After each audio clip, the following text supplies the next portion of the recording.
So, in today's session, we are going to learn about, we're going to have a summary of our previous discussions on the young man and career or work. And then we'll also look at diligence service that drives excellence. And finally, we'll be looking at developing a career. So, it's going to be very brief. And then we'll switch to the Excel file that explains, that gives us the basic financial plan and a bit of explanation to it. So these are summary points we can have from our lesson so far in the module 2. The first one is that money is important, and no one has to emphasize this point was if you have had a bit of drafts about your own dream income analyzer, looking at the dream expenditure, you can tell that indeed you need lots of money to go on with life, and then also be a blessing to your immediate family and those around you as well. So money is important and it's a necessary tool for transaction. For everything that you have to buy, for every service that you have to pay for, you have to use money as a medium of exchange.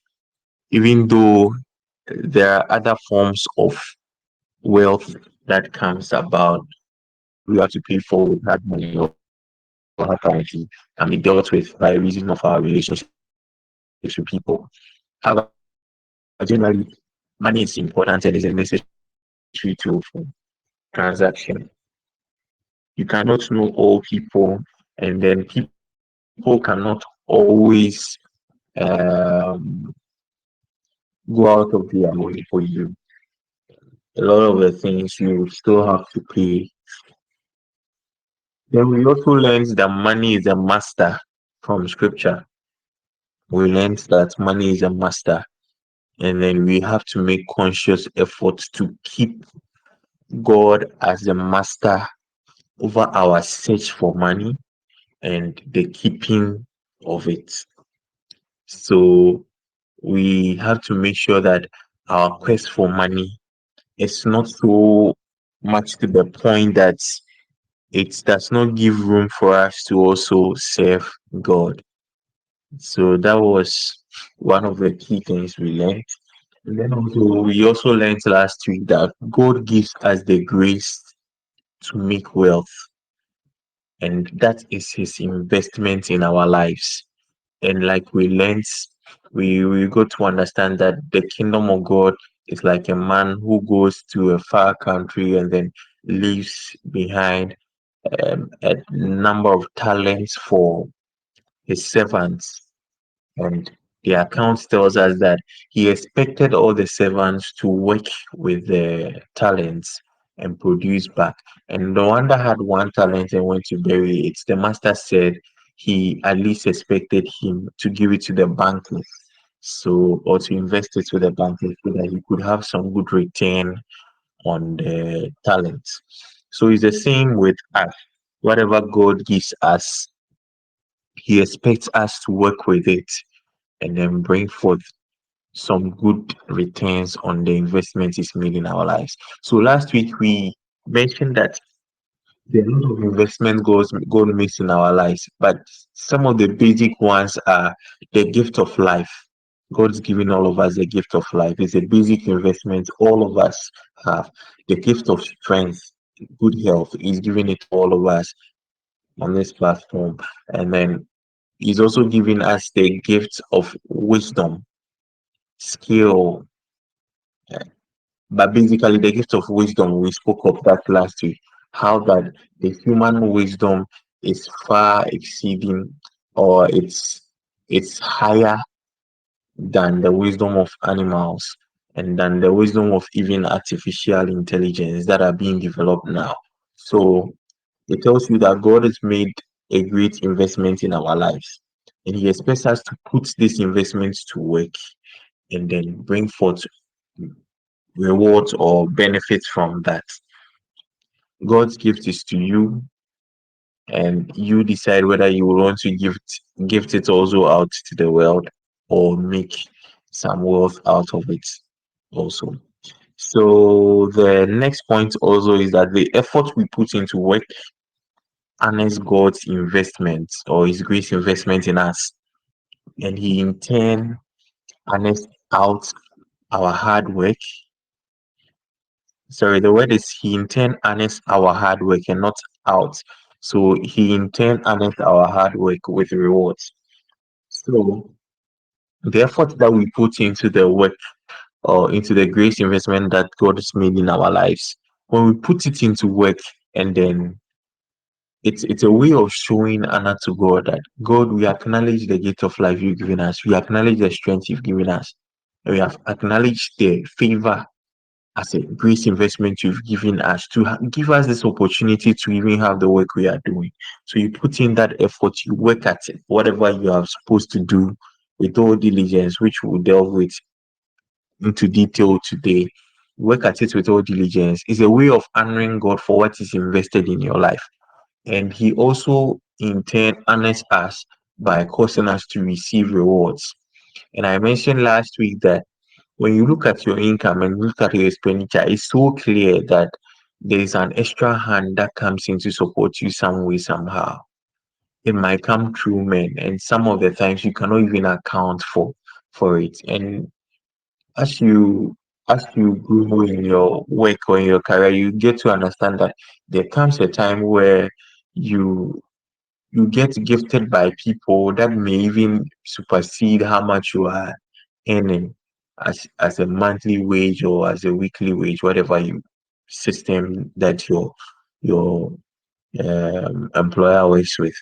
So just to say that it's not just all about the rewards we get from the work we do or what we put into our work, but then an extra hand of the Lord, which is the grace factor, that's a recompensates for the insufficiencies in the systems of our world to give us a better remuneration for the kind of work we put in out there. Then we also learned that after we've been able to do whatever we do, we must ascribe the glory back to God last week. And we used the scenario or the case study of a student who writes a thesis or a project and then acknowledges the parent or dedicates the project to the parent who throughout the project was not involved actively in anything in the project. However, their resources were part of the funding in your life to be able to go to the school. And we learned that it's the same way God is giving us this grace investment of life, strength, wisdom, and opportunity. So we must also acknowledge or give back the glory to Him. And that's why we must say whatever we have is by the grace of God. But we also clearly stated that we cannot just end by saying everything is by the grace of God. When we do that, we will not help the next generation to learn, and will not help the next generation to also work because they might not have the right tools to navigate the career world or the world of work. So these were some of the take home points from last week. Then from previous weeks, we also learned the need to add a professional touch to whatever we do, either through continuous learning, branding, or putting out a brand for whatever you do, building some social media presence for what you do. We talked about that in some of the previous weeks. And then creating a system, especially for the entrepreneurs amongst us, or for all of us who may be starting their own business or be starting something on your own. You must build a system around whatever you do so that it's not your face that is seen, because we all learned from the evaluation we did. I realized a lot of us on the platform or in this mentorship program are introverts, and we identify one of the weakness for introverts or introversion as our inability to go all out or to be all around, people getting to know you and all of that. So it's something that people may also capitalize on and then just use you for their services without duly acknowledging you for what you render to them. So there is that need for you also to brand or put out there a certain system in place so that that system sort of generates some income for you, even if you are not being seen, the system will be seen. And I gave some examples. You can have a page being managed and all of that, where you do your trade or for your services or whatever product you are selling, so that it's not just about your face there. And when you create a system like that and it's well developed, sometimes these systems can even outlive you, or in your absence, in your physical location now, you can still keep your services or products running. Then the final thing is, no matter how much you earn or make, you earn from your salary or work that you are being paid for, and you make from what you sell, the products or services you sell out there. So be watchful whether you are earning or making money. Be watchful of wasters of resources. And we talked about this also in the previous weeks. Some of the wasters of resources living to prove a point. There's no need living life to prove a point. And then also addiction. We talked about addiction to the bottle, addiction to drugs, how it wastes money of a lot of young people. Addiction to betting. It's a serious issue now. It's so sad that even you find some Christians, a lot of Christians, not some, couple of young guys coming up involved in a lot of these activities. I would not want to talk about the moral aspect of it because there's a debate all about some of these things as to whether it's a sin or not. But then even the betting companies will tell you to bet responsibly. And it's not it's not an easy thing to be responsible if you want to put your life to a bet. It's not, it does not in itself show responsibility because you don't put in something little and expect to get so much. I mean, such a game of chance, it's not so well calculated. It's purely based on probability, just like the lotto. And then in the game of football, it's a game. So someone playing the game, and then based on your the probability that a team wins or lose, you earn out of that. Well, it's not a very good venture to put yourself into, and that in itself is not responsible living. So if the betting company is telling you to bet responsibly, it's somehow ambiguous. And then also we see also on some of the alcoholic drinks, the effect of alcohol on the human system, the effect of drugs, cigarettes, and all of that. Talks about how it can affect the lungs and all. And almost everybody that's addicted to some of these things, they know the effects. And some way, somehow, they cannot stop.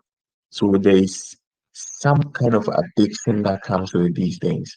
And so you must watch yourself carefully so that you don't get into them to the point of addiction, because addiction in itself has a way of taking money from you, whatever thing you may be addicted to. Sometimes people are addicted to good things. When I say good things, I had a friend who used to tell me she was addicted to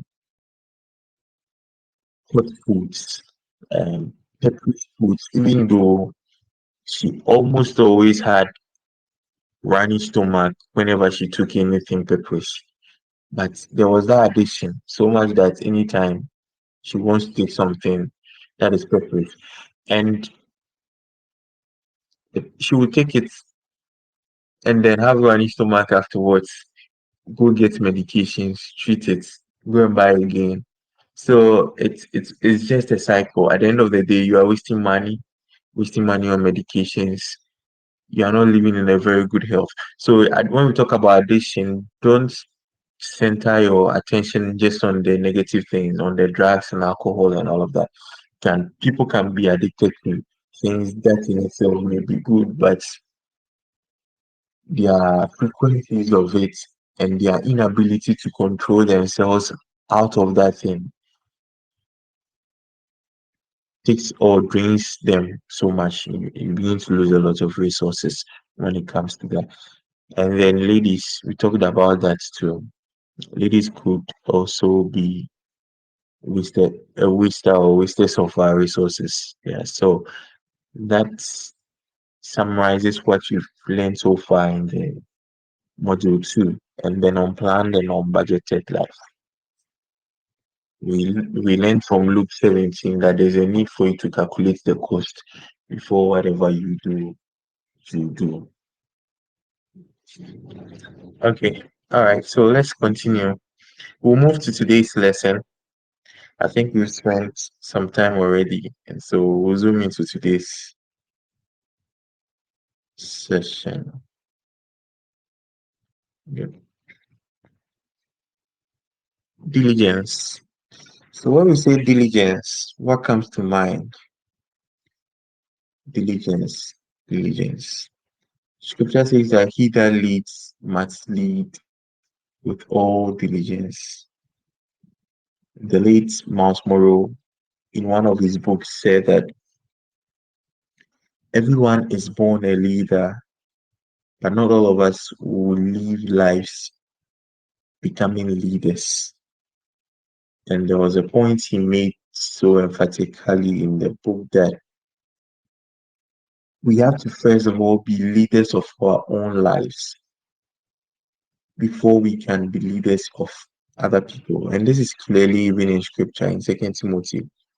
It talks about choosing leaders for the church. The person should be able to live a peaceable life at home, be a husband of one wife, and those things. It's in the scriptures as well. So you must first of all be a leader of your life before you can lead others.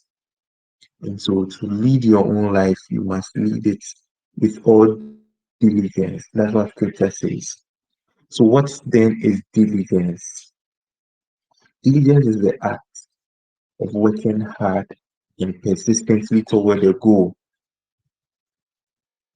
So each of us should have a goal for life. And when we set that goal, there's something that you aspire to be in life in future. There's a certain level of wealth or there's a certain level of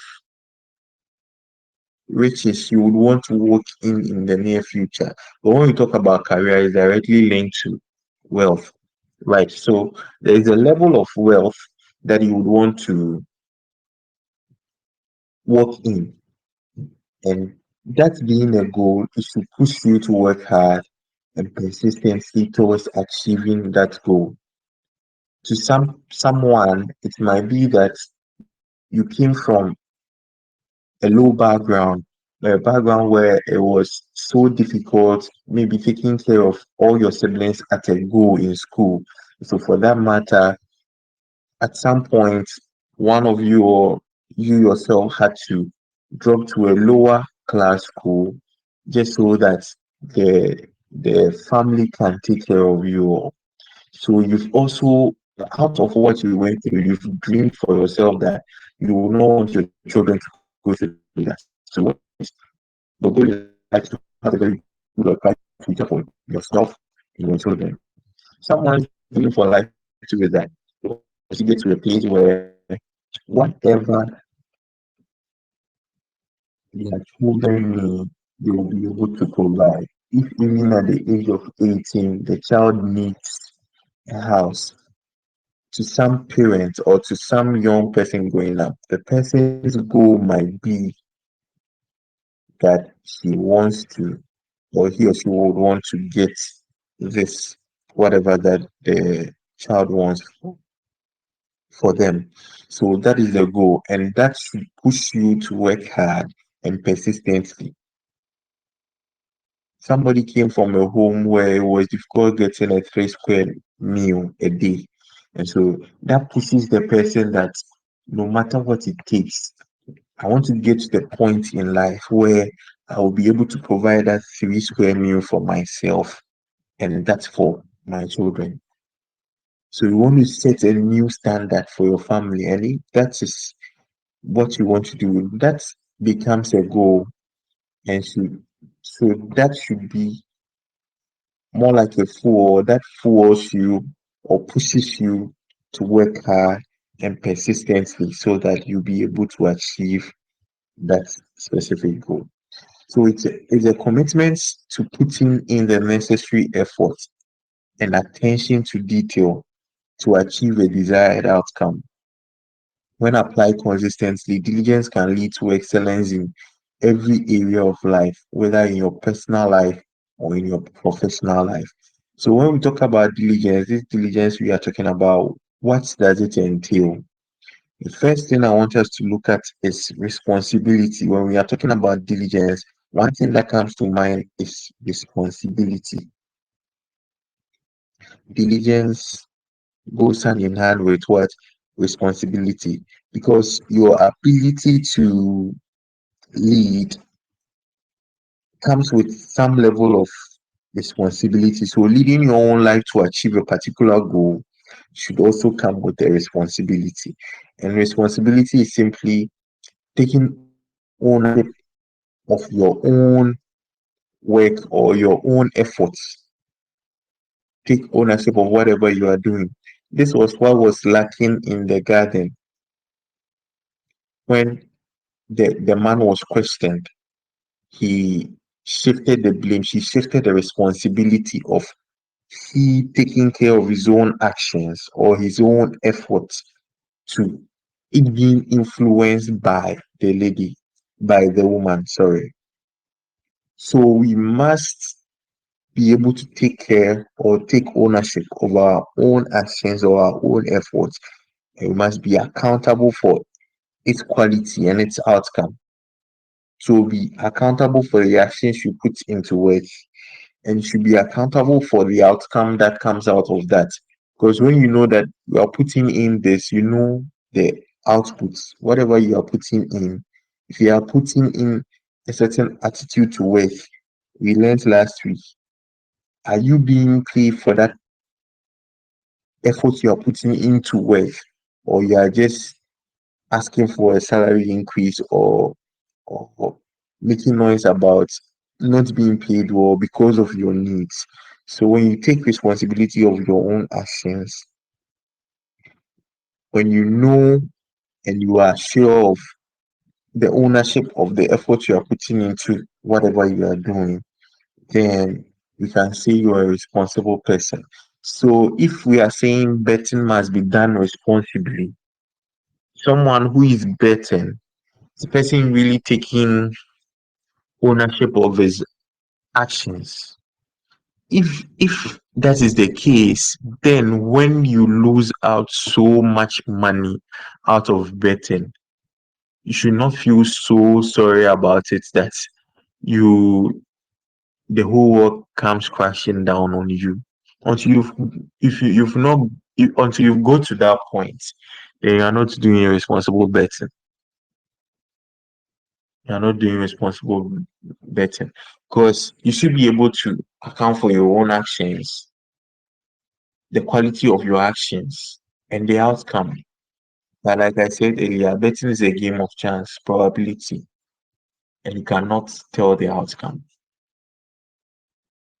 The second thing, attention to detail. You must be meticulous and thorough in all aspects of your work. You must pay attention. You must be attentive. You must be mindful. You must be present at the workplace. You are not at the workplace and your mind is off the work. Your mind is also on a different project. Your mind is on a different thing you are doing. You must be present in the moment, so much so that anything that goes on in your workplace, your eyes or your gaze may not be there. But once you are in the space or you are in the environment, when something is going wrong, you must be able to feel it or know. That is the level of attention you must get to. I worked with one of my supervisors or one of the people I work with.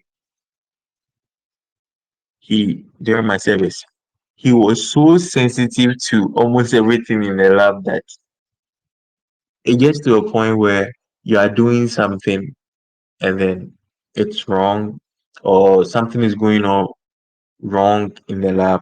He might not be there at that moment, but he can tell that there's something going on wrong. And then that happens when you pay so much attention to detail,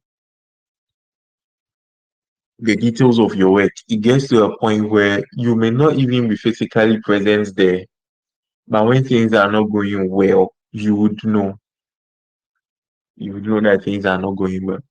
And when you work with equipment, you work with people, and things are not even going on well with the people. When you are someone who pays attention to detail, you can tell that today this my colleague is not himself or herself. So it's very necessary that you pay attention to details because some of these things are what drives the work you do. Pay attention to how equipment run when there are certain noises or there are some certain sounds that are being produced. Know where an error probably is coming from. So when you are meticulous and you follow through things, it becomes easy for you to know. This person I was talking of, my supervisor, is someone that you are working with a fume hood or you are working with a fume chamber and mistakenly you didn't put off the chamber. Before the whole lab will smell the the fumes from the chemical, you would have smelled it. You are doing ashing and then the fume hood is off. Before the fume from the ash will fill the whole room, you would have smelled it. That's how detailed you should be in the course of work. But of course, it comes gradually when you start paying attention to detail. Gradually, you get to that point where everything that goes on in the workspace, you have a hold of it, you have a grasp of it. And so that also puts you out there such that the work cannot do without you. The work cannot do without you. So that's that. Then the next thing is persistence. Stay motivated and committed to the task at hand, even in the face of challenges and setbacks. That is persistence. I think this is something that majority of us as Ghanaians, I think that we are persistent with our work. Well, maybe of course because it's not easy finding what to do. But then generally we are all persistent because there are lots of setbacks with the systems here, a lot of setbacks in many of our workplaces. The lack of funds, procurement issues, salary issues, minor conflicts at work, and all of that. But people are still motivated to go to work every day, every morning. Some people even work and their pays don't come on time, but still they are motivated and committed to the task at hand. But of course, we must do that out of a good heart, and then a good reward will come out of that. Doing it as unto God and not unto man. Our reward will come from God, who sees the hearts of men. You see our hearts and reward us for all that we do. Then the next thing is continuous improvement. To be diligent in your service or in your work, you must continually seek to improve yourself. So always seek to learn and grow. Stay up to date with the latest developments and trend in your field and seek out knowledge and skills. Last week I shared with you that I was taking a number of courses from food safety works in India that required me to stay up early and dawn. just to catch up with their time zones. And these were all in the process of improving myself at what I do. So I want to encourage you, improve yourself by learning, take online courses, take if there's a workshop beneficial to your work, apply for it, go for it if it's within your reach. So continually seek to improve yourself. By so doing, you'll be building your experience, you'll be building your CV. In some places, in some opportunities, your work experience is not just the work you came to do. Maybe there will be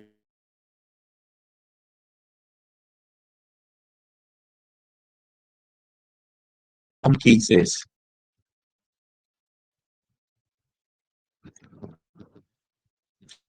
I lost the connection for a moment. I guess I'm back.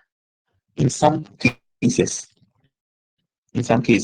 your work experience goes beyond just the 2 or 3 years or whatever years you are stated on your CV.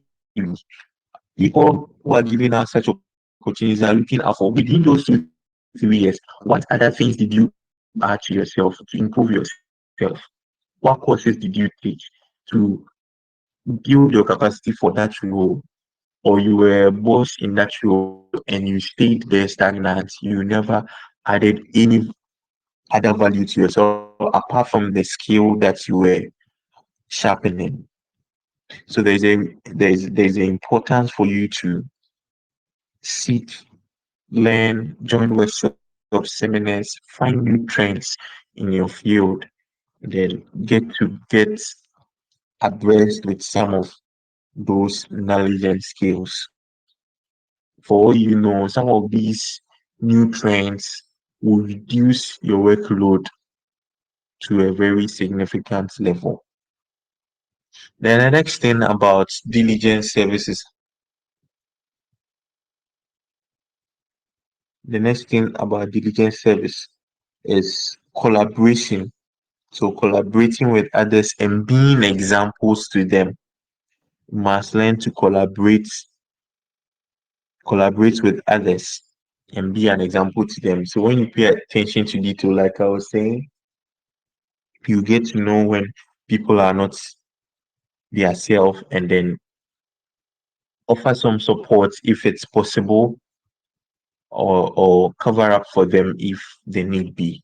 So that's collaboration. You work effectively with others. You share knowledge and resources. When you see an opportunity, you share with them. You see an online course you think will benefit them also. You share with them. They get enrolled on the course also, and then you study together with them. And when you do that, it contributes to positive work environment because you don't just build yourself, but there's a level of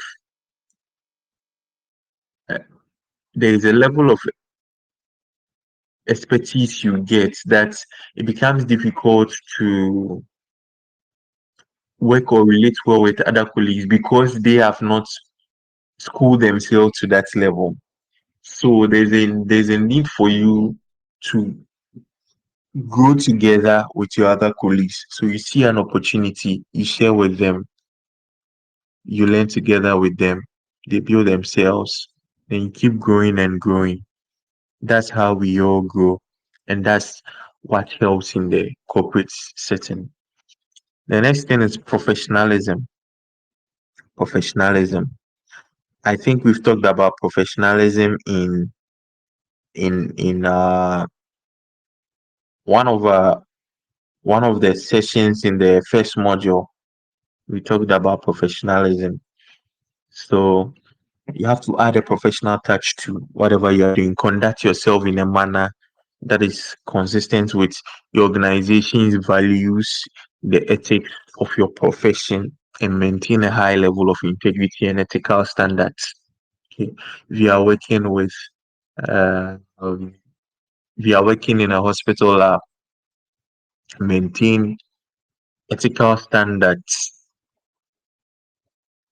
You don't go and test for urine, UP, um, urine pregnancy test in a young lady, and then That's the time you are coming to preach the lady.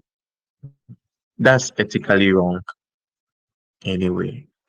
So you have to be professional at whatever you are doing. You must conduct yourself in a manner that's consistent with your organization's values. What are the values of your organization? Teamwork. Are you working as a team? Integrity. As a lab person, are you changing figures for people for money and all of that? Or you are keeping things as they are or as they ought to be? Are people influencing or having a say in what you rightfully have to do and all of that? You must be professional at what you do, the ethics of your profession, which is very, very important. So we'll look at diligence again, diligence that leads to excellence. Last week, I touched briefly on this in Proverbs 31. Today or this week, I want us to look at the verse by verse, but we will not read the scripture because last week we read it. Proverbs 31, verse 10 through to 29. It talks about the virtuous woman. And last week I said that in the context of what we are doing, we should put there the virtuous person or the virtuous man.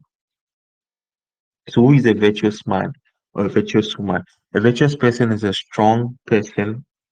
That virtuous there means strong, it means capable, it means efficient, and it's a description of qualities, not a gift. We said this. So it's not a grace because we said if it was grace, it would be common. Once it's uncommon, he said, who can find a virtuous wife? The person is difficult to find. The person is uncommon because of the level of excellence she attaches to whatever she does. So, in this context, we are looking at virtuous in the point of excellence or in the point of qualities. Okay, so the quality or the excellence of the virtuous person as a case study.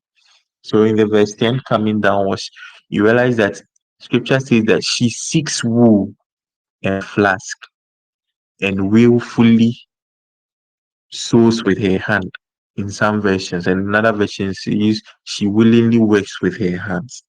So the first thing, she seeks wool and flax. That means that she seeks for what? Raw materials and processes it. So to be diligent in your workplace, you might not be someone who is dealing with production. You might be someone rendering services. However, there is a raw input somewhere. There is a raw material with whatever you do. Look for the raw materials you work with. Process them into something useful. Don't just give data. What what use can how can you process that data you are getting into information? How can you process the results you are having into information, adding value to the raw materials that you have? So that is the first point, seeking wool and flask. Then she adds value to the wool and flask. The second thing is she willingly works with her hands. That is to say that she's intentional about her work. She's intentional about work. She's not lazy about work. The scripture says in that same chapter. Then she rises while it's yet night. That's to say that she stays up late in work to be able to provide for her family. So whilst it's still dark, she's still up late working so that she will be able to provide for her family. Then she considers a field and then buys it. So considering a field, we've talked about this. You must always calculate the cost. That is to say, we must plan ahead. So she plans ahead before she sets out to buy. We see the element of budgeting here, why we must have a financial plan for our life, why we must have monthly financial plan, why you must have a yearly financial plan, why you must have even a daily financial plan. That is not to say you must be writing your daily financial plan every day. Though people do it, but I find it to be not so feasible for all of us. However, there is a way you can plan your daily finances in your mind, especially when you have your yearly financial plan drawn or your monthly one drawn. You have at the back of your mind, this is how much I can spend. This is how much I want to save. That is the goal. This is how much I want to save by the end of the year. Until it's something so urgent and pressing, something health or something so dire that you have to pay for, I will not go beyond what I've set my mind to do. So that should be at the back of your mind. That should be a goal in your finance, your financial goal. And then it should guide you even in your daily expenses. So she plans ahead, calculates the cost before she bought the field. The next thing is she buys the field, and from her profits, the profit she was making from the other businesses, she plants a vineyard. Notice that the vineyard she's planting is not from her capital. She doesn't go and take money from her capital to plant the vineyard, but she takes money from her profits and then plants a vineyard. And of course, once it's profits, it's going to be a very small margins, small margins. So she does not get everything done quickly and all at once, all at a go, but she takes her time to carefully plant a vineyard. So that must also reflect in our lives. It doesn't come all at once, but we can do it gradually and then we get to that pace. It all starts with calculating the cost and knowing how much you can do per time. So you can calculate the cost of building a house, a full house for yourself. Even now, start planning to it. And you can have a plan maybe from age 35 through to 38 or maybe to 40. You want to use 3 to 5 years to build. You set out a plan. Maybe in the first year, you want to procure the land. You want to dig a well that you use to make the blocks and whatever you want to build with. You have that plan there. You commit the resources gradually into it, and you'll be doing it gradually. And it shouldn't be that all at a go. You want to do everything at a go. That will not. It will put a great toll on your finances. And it's sad that people do that. And funnily enough, they would want to put their cares on you. They want you to cater for their needs because they have invested all their money into their own property or their own assets, right? So we have to carefully plan our life so well that we know the cost of whatever venture you are venturing into. Know how much you can go all in per specific given times and trust God for the rest. Do it gradually and then you get there. The next thing is she perceives her work. She perceives her work is good.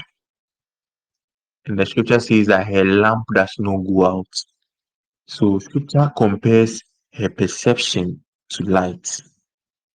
What do we learn from the positivity? We must be positive about whatever we do. Be positive about your work. When things are not going well, that's what we learn. Persistence and consistency. Be persistent. Be have that zeal to still go and have that zeal to still forge on that things will get better.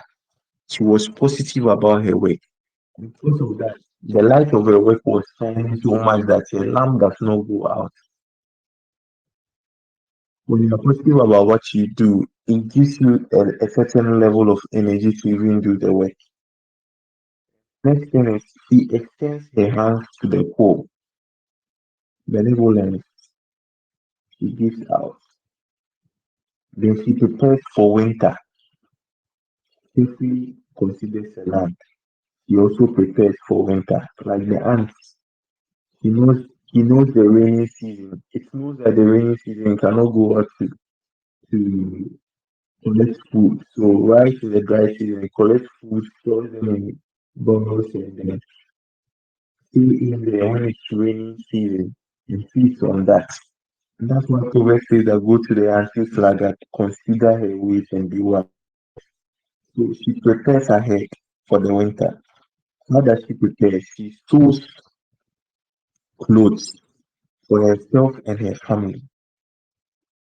So what do we learn from this also? We must also at all times prepare for the various seasons of our life. We must at all times prepare for the various seasons of life. And right from the start of this session, mentorship session, I had mentioned that we have about three basic stages or seasons in the life of every man. The morning season of your life, the afternoon, and the night season when you can do no work. The afternoon season is a time where you have a work. You are now working, the working stage of your life. The morning stage is a time you have to invest in yourself, invest in learning, school yourself. The afternoon stage now you work with what you have learned, the skill you have acquired. You keep on leveraging on the skill to get better job offers or better career to do, career options. Then the next stage, now you relax, enjoy the rewards or the returns of all the work you have done in the afternoon stage, as well as the investment in relationships you've built to cater for you in the ninth stage of your life. So prepare for the various seasons of your life as a young person coming up. Then the next thing is she clothes herself with strength and honor. Then she speaks wise words and kind words. Her tongue speaks kind of kindness. These are values. We've talked about value system. You must clothe yourself with strength. You must clothe yourself with honor. When we talk about clothing yourself with strength, good health lifestyle, good good lifestyle, and then a good health system. Then we talk about honor. Honor comprises of a whole lot of things. The first, the fear of the Lord. The second, your personal decent dressing brings a level of honor to you, which we have dealt with when we talked about the self. The outer glow, it's not just about the favor of God, what you also put out there for the world to see, because that's the first thing that anybody sees to get attracted to you. So how you put yourself out there matters. Then the wise and kind words. As people see you and get close to you, what are the words you tell them? Are your words soothing? Are your speech good enough for people to stay with you? Or you say one or two things and people do not even want to get close to you again? The wise and kind words. These are values that the virtuous woman exhibited. So these are all good and quality traits that we can learn from Proverbs 31. And these things are not grace. These things are not gifts. They don't drop from heaven. They don't come from God. Of course, God gives us the investments or He invests in us to be able to do all these things. But there are things that we have to work it out. God will not come and search for raw materials for you. He will not come and process the raw materials for you. He may give you an inspiration to where raw materials are. You might see it in dreams, you might be led to them, raw materials.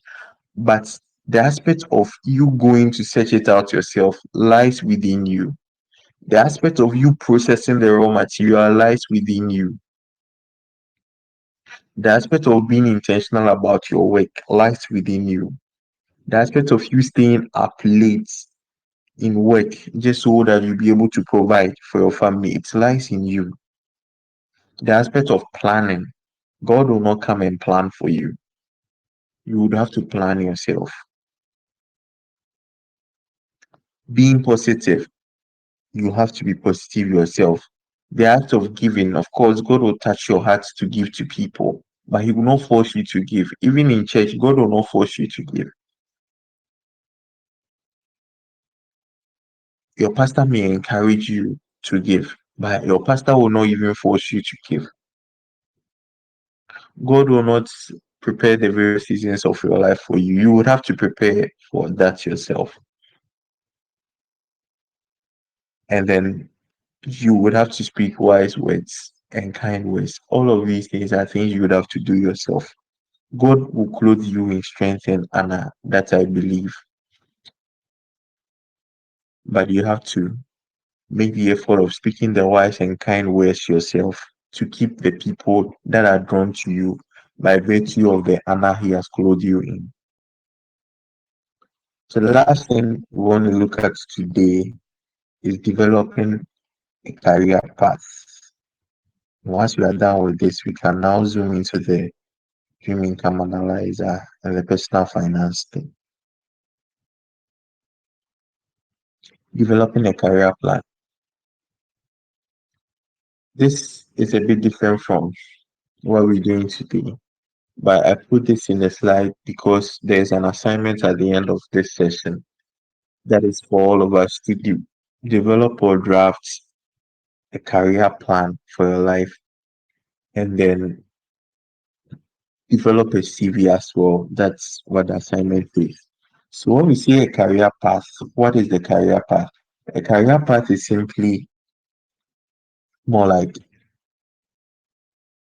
the various things you do in the course of your career to get to a particular goal or to get to a particular place of self actualization, a place where you feel you are okay in yourself. You at least you can be in that position for quite a long period of time. So basically, that is a career plan. And developing the career plan is very important. It's essential for your career progression, your ability to move from one level of your work to the other, one title in your work to the other. For example, your ability to move from a technician to a senior technician, from senior technician to maybe a principal, from principal to chief, maybe from chief to instructor, and all of that.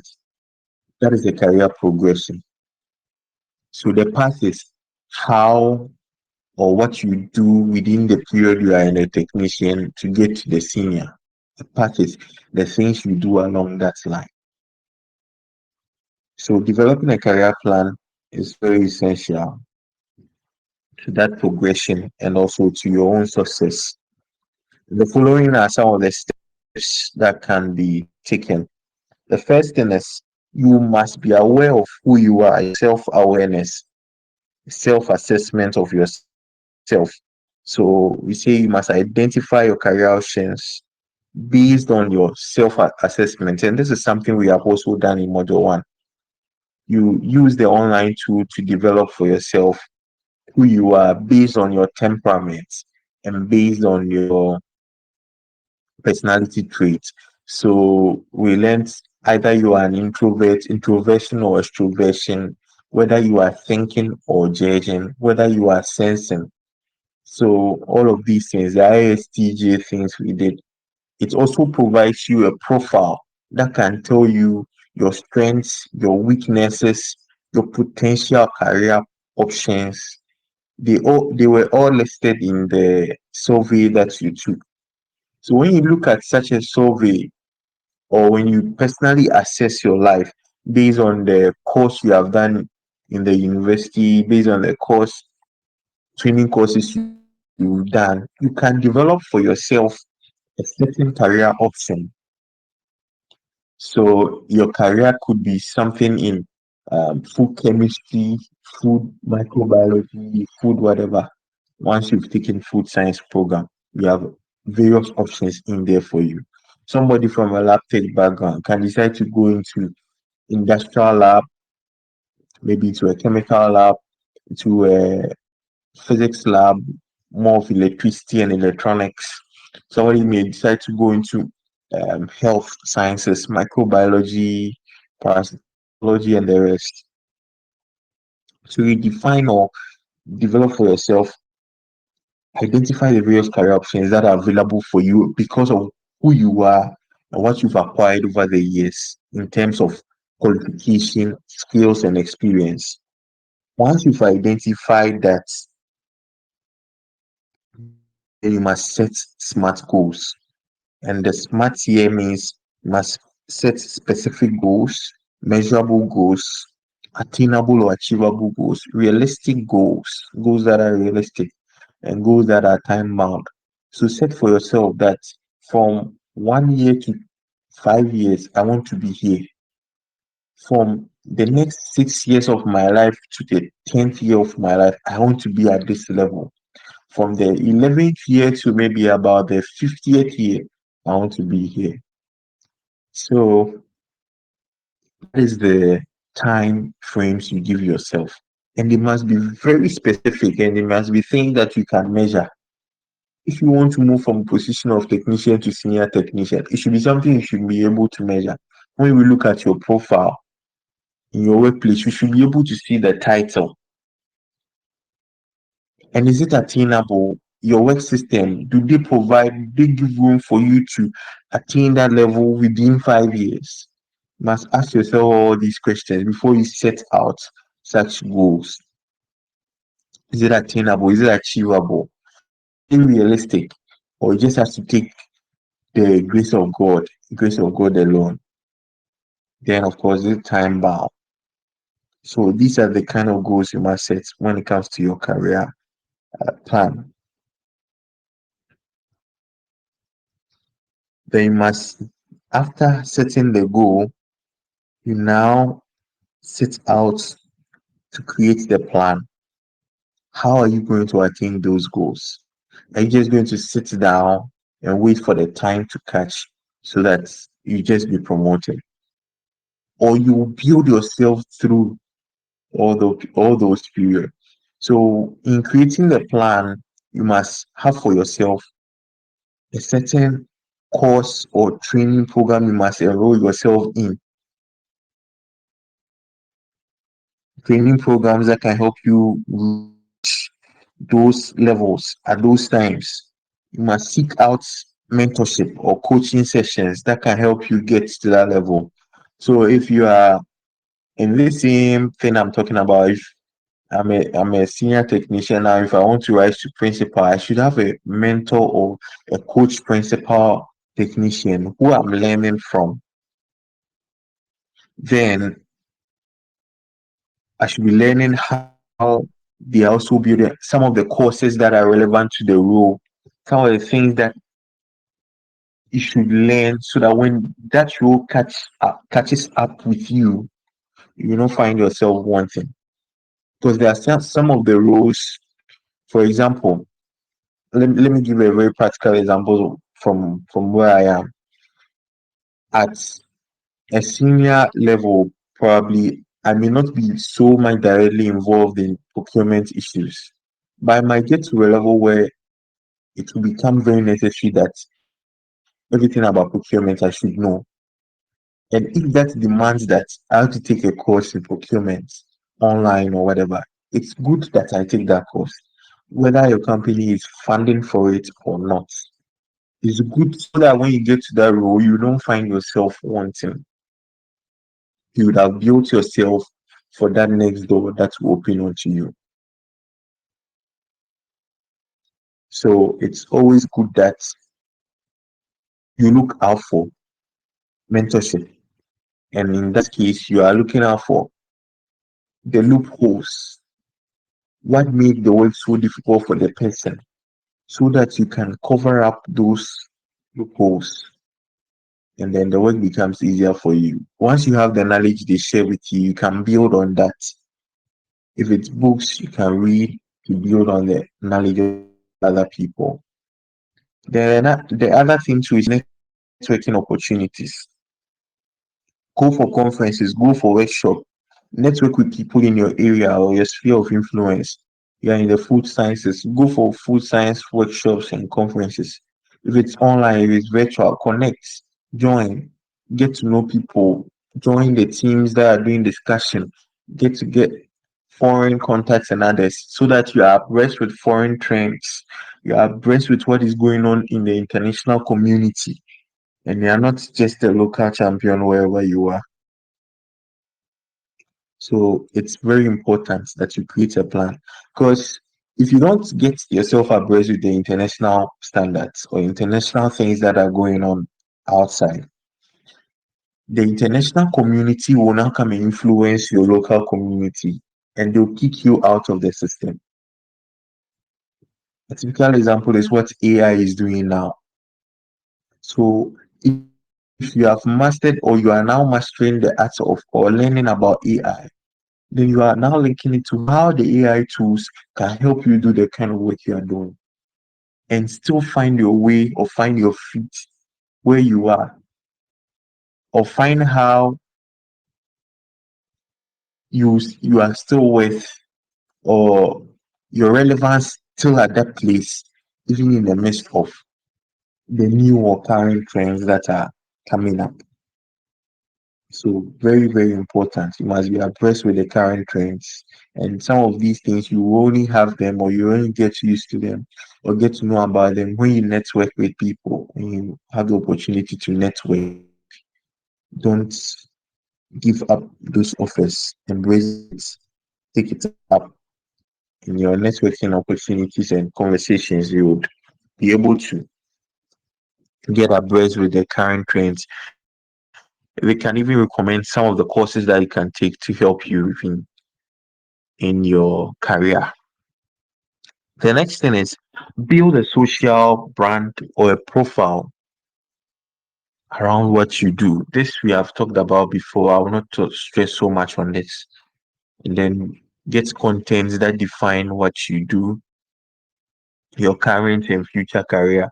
We try and link the current to the future. It may be so different roles, but there's always a link somewhere.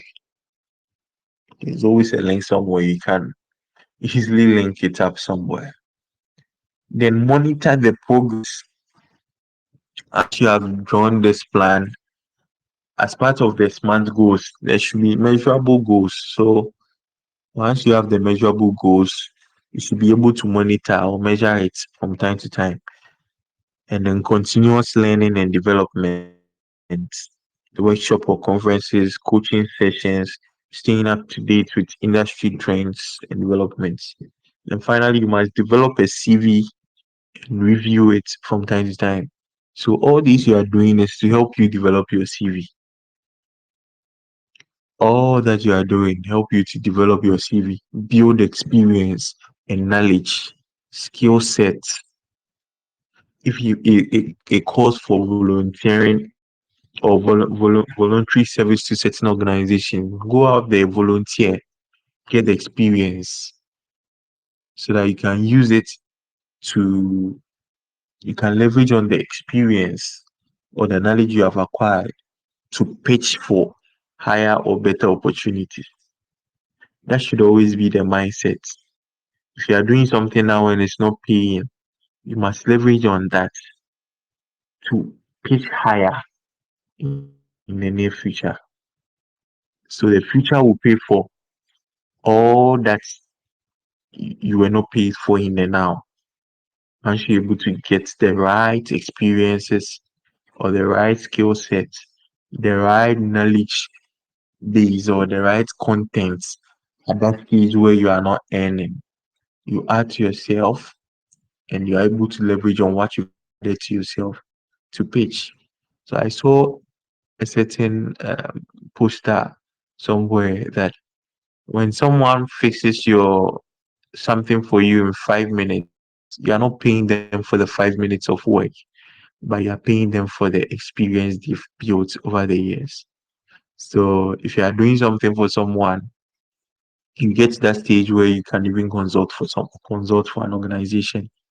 And your consultancy will be based on the experience that you have gathered in your field of career over the period of time. So that should be how you plan your career to progress into success. The final stage in your life, that's the ninth stage. It can even be a stage where, though you are resting from your work, but still you can be giving out knowledge to people in the area of consultancy. And so I always tell myself that for the sciences, no matter how you go and then roam and then do things, build yourself and all of that, at least end by having a PhD somewhere or end by having a certain degree that will afford you the opportunity to impart what you have learned over the years to the bigger community. Other than that, you'll be cheated or you feel cheated. It's a free advice. So just try and earn it at some point in your life.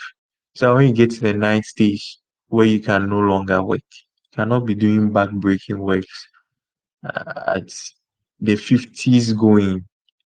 It should be a time you are relaxing, and then now your knowledge and skill sets are being invested in consultancy works.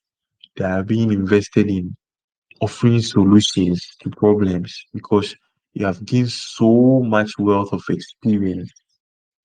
And when you look at the whites, you look at the Indians, you look at the Chinese and these people, that's what they are doing actually. Because I go for a couple of conferences and then at least I've been to some two conferences where not I've been to maybe about 3 or 4 conferences where I've met some of these people, maybe from India or somebody who has traveled around almost all the continents of the world. They have gained experience from all these continents, and then at that stage of their life, all that they are left with is to travel the world, share their experience with people. So they are conference speakers, they are doing programs here and there. One, it's a point for relaxation. They don't pay for the vacation. They are traveling around the world, going for conferences, and they are imparting what they have learned over the years to the next generation. And at that stage, you not just impart for free.